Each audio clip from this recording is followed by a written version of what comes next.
அடுத்தது 2024 பேஜ்ல செகண்ட் பேப்பர்ல வந்து இரண்டாவது ஸ்ட்ரக்சரை பாருங்க. கேள்வி எப்படி சொல்றாங்க?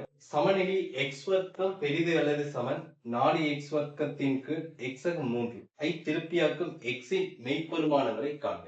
அப்ப இங்க முதலாவது சொல்ல வேண்டிய விஷயம் எக்ஸ் not equal சயம் 3, அதாவது இது பூஜ்ஜியமாகாது என்ற விஷயத்தை சொல்லும். இதை இந்த பக்கமா கொண்டு வரும்போது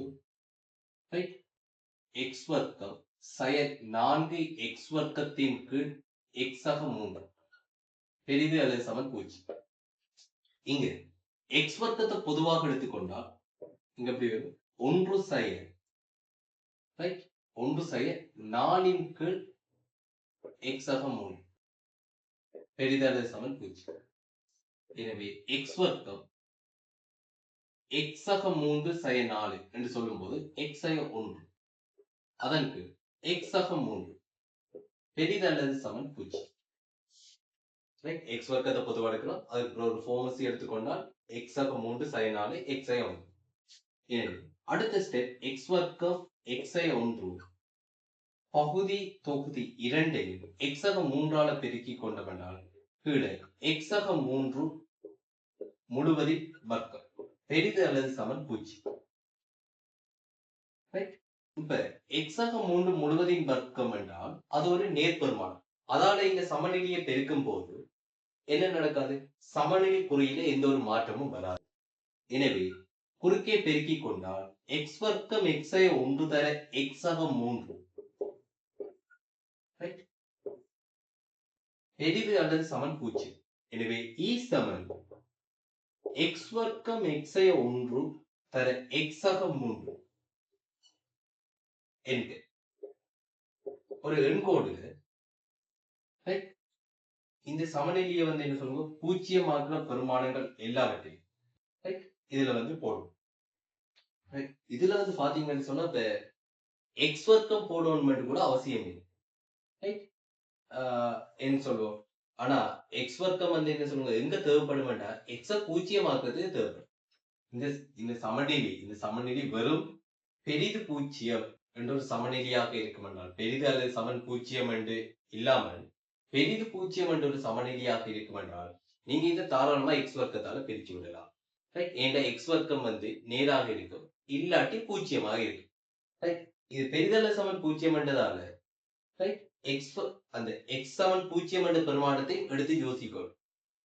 அப்படி இல்லாமல் வெறும் பெரிது பூஜ்ஜியம் என்று இருந்தால் நம்ம தாராளமா எக்ஸ் வர்க்கத்தால பிரிச்சு விட்டுருக்கலாம். ஏன்னு சொன்னா அது நேரா தான் இருக்கும். இதுல வர வேண்டிய பெருமானங்கள் ஒன்று சயம் 3, அடுத்தது 0, அடுத்தது 1. எக்ஸ் வந்து சயம் 3 விட குறைவான பெருமானத்தை பிரதி எடுப்போம். எக்ஸ் மேல சயம் 3 விட குறைவான பெருமானம் விட ஒரு சய 4. சய 4 போட்டோம்னா இது மைனஸ், இங்க மைனஸ், இங்க பிளஸ், இ பெரிது 0. அடுத்தது சய 3க்கும் 0க்கும் இடையில ஒரு சய 1. சய 1 போட்டால் இது பிளஸ், இது மைனஸ், இங்க பிளஸ். எனவே இ சிறிது 0. 0க்கும் 1க்கும் இடையில வர பெருமானங்கள் 0.5. இது பிளஸ், இது மைனஸ், இது பிளஸ் என்றதால இ வந்து சிறிது 0. அடுத்தது ஒன்றை விட பெரிய பெருமானங்கள் போடும்போது இங்க எப்படி வரும்? ஒன்றை விட பெரிய பெருமானம் ஒரு 4 போட்டு பார்த்தோம்னா இது பிளஸ், இது பிளஸ், இது பிளஸ், இ பெரிது 0. அப்ப நீங்க வழக்கமான சமநிலை மாதிரி இப்ப பாடமாக்கிற மாதிரி இது பெரிது 0, இது சிறிது 0, இது பெரிது 0, இது சிறிது 0 இங்க கேள்வி பிடிச்சு. இப்ப நம்மளுக்கு கேள்வி என்னன்னு சொன்னா இந்த கோவை பெரிது அல்லது சமன் 0, பெரிது அல்லது சமன் 0 என்றால் இந்த ஏரியா வரும். இதுல சயம் 3 வராது. அதான் ஆரம்பத்திலேயே சொல்லிட்டோம் எக்ஸ் நாட் ஈக்குவல் சயம் 3. அப்ப நீங்க என்ன காட்டணும்? ஆன்சர் பண்ணும்போது சயம் 3க்கு ரவுண்ட் பண்ணி காட்டணும். அடுத்த பெரிது 0 வருதுன்னு சொன்னால் இங்க வரும், இங்க இந்த பெருமானம் எடுக்கப்படும், இங்க இந்த பெருமானம் எடுக்கப்படும், இங்க இந்த பெருமானம் தவிர்க்கப்படும். அதுக்கு ரவுண்ட் போட்டு காட்டணும். எனவே கடைசி தீர்வு என்ன இருக்கு? இதுக்கான தீர்வு சமன் இதை பாருங்க. எக்ஸ் வந்து சிறிது சயம் 3, அதே நேரம் எக்ஸ் வந்து பெரிது அல்லது சமன் 1. சயம் ஒன்றை விட குறைவானது ஒன்றை விட பெரிது அல்லது சமன். இதுக்கு சமன் பெறாது, அது ஆரம்பத்திலே சொல்லிடும். ரைட். அடுத்தது கேள்வியில அந்த செகண்ட் பேப்பர்ல 3வது ஸ்ட்ரக்சர் கேள்வியை பார்த்தீங்கன்னா ஐ பகுதி பின்னமாக்கு. ஐ பகுதி பின்னமாக்கு என்று சொன்னால் இங்க எப்படி வரும்? ஏன் கீழ் எக்ஸ் ஆக 1, பியின் கீழ் எக்ஸ் ஆக 2. எனவே 2x சர்வ சமன் a தர x ஆக 2 பிளஸ் b தர x ஆக 1.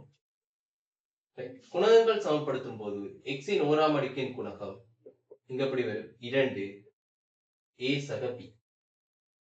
x இன் பூஜ்ஜியத்தின் குணகம் 0 சமன் 2a சக b.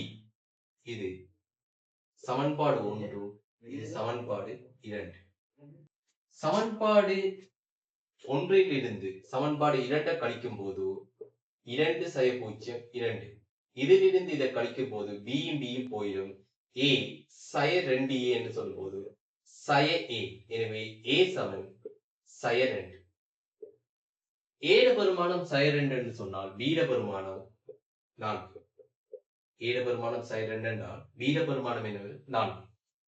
அப்ப 2x இன் கீழ் x ஆக 1 தர x ஆக 2 பகுதி பின்னமாக்கப்பட்ட வடிவம் சய 2 இன் கீழ் x ஆக 1 4 இன் கீழ் x ஆக 2. இப்ப என்ன கேள்வின்னு சொன்னா இதிலிருந்து x இன் கீழ் x ஆக 1 2x ஆக 1 பகுதி பின்னங்களில் எழுதுக. இப்ப என்ன சொல்றாங்கன்னா இதிலிருந்து x இன் கீழ் x ஆக 1 2x ஆக 1 இந்த கோவையை பகுதி பின்னமாக்க சொல்லி கேட்கலாங்க. அப்ப எனக்கு வார ஐடியா இவ்வளவுதான்.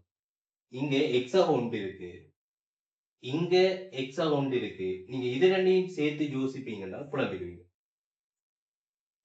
ரைட். இத பாருங்க, இங்க x ஆக 1 இருக்கு, இங்க 2x ஆக 1 இருக்கு.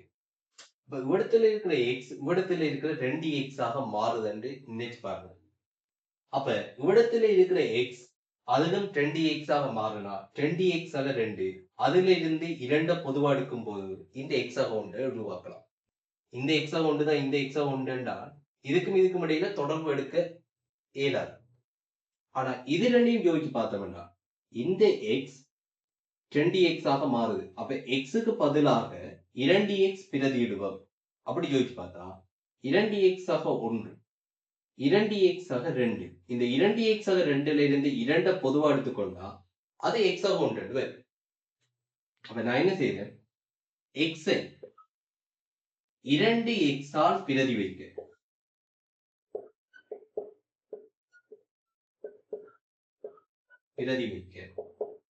x ஐ 2x ஆல் பிரதி வைக்க. இங்க எப்படி வரும்? 2 தர, அதாவது LHS ல பிரதி வைக்கக்குள்ள RHS லயும் பிரதி வைக்கும். 2 தர 2x 2x ஆக 1 2x ஆக 2 மைனஸ் 2 இன் கீழ் 2x ஆக 1 பிளஸ் 4 இன் கீழ் 2x ஆக 2. இங்க வந்து பார்த்தோம் என்றால் இதிலிருந்து 2 பொதுவாக எடுத்துக்கொண்டோம் என்றால் இதிலிருந்து 2 பொதுவாக எடுத்துக்கொண்டால் இது 2x ஆக 1 தர x ஆக 1 என்று வரும். சய 2 இன் கீழ் 2x ஆக 1. இங்க 4 இன் கீழ் 2 பொதுவாக எடுத்துக்கொண்டால் x ஆக 1. இரண்டால் இதை சுருக்கி விட்டோம் என்றால் 2x இன் கீழ்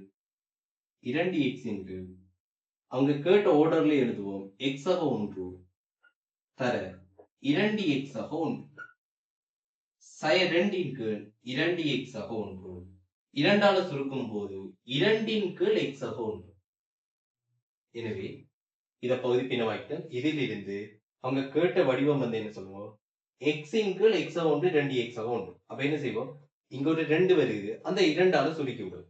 அந்த 2ஆல சுருக்கி விட்டோம்னா கடைசி விடை x இன் கீழ் x ஆக 1 2x ஆக 1. இரண்டால சுருக்கி விட்டோம் என்றால் சய 1 இன் கீழ் 2x ஆக 1 சக 1 இன் கீழ் x ஆக 1. கடைசி விடை. வெரி இவ்வளவுதான். இந்த பகுதி பின்ன ஸ்ட்ரக்சர். இப்போ அடுத்த கேள்வியை பார்க்கலாம்.